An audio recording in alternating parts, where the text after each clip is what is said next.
तो गई जानता लो वीडियो में जाता नहीं हम गेहूँ काटे आ हंसुआ उसुआ ले हल ही नहीं खी जाता नहीं कोनो से भाड़ा पर मांग के काट लेम गेहूँ भाग चला रे नीचे हो ताके चले पड़ी ना तो गिर उड़ जाए तो हो जाए छुट्टी। आ जानता लो 2 दिन से ब्लॉग काहे नहीं कि बनावत टाइम मिलत हल ही नहीं खे तो बताओ लो ब्लॉग कहाँ से बनाएम टाइम मिली तबे नहीं बनाएम। आ हमारा 1 घंटा टाइम में मिलेला सवेरे आ 1 घंटा हमारा मुँह धोए के बा सब काम यही में बा। आ जानता लो तार लोग एगो चीज़ देखा होता नहीं है देता लो गहुआ में सरवा खाली घासे लौकता गेहूँ लौकते ही नहीं थे सरवा हालत पंचर हुई घसुए बीने में आ गेहूँ में कहाँ लौकता अता लो खाली घास लौकता नीचे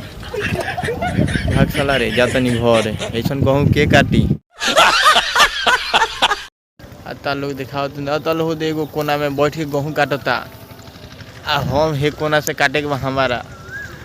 और कौन बारे गेहूँ काटे वाला अब सन 5-5 रुपया मिली कटब सन तो गई जानता लो काल के वीडियो में हम तार लोग बतावे वाला बानी LIC के बारे में कितना लोग LIC खोलवैले हुई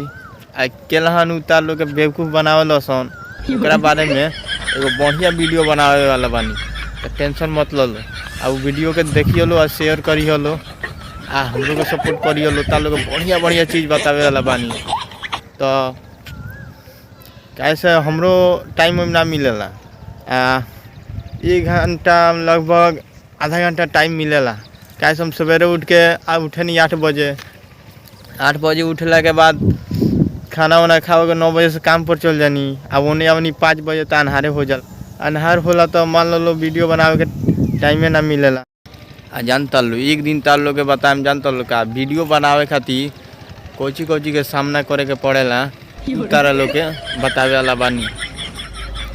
आ हम तार लोग के बता दी जानता लो हम जेने जानी न होने के वीडियो बना लेनी तो हमारे चैनल पर सभी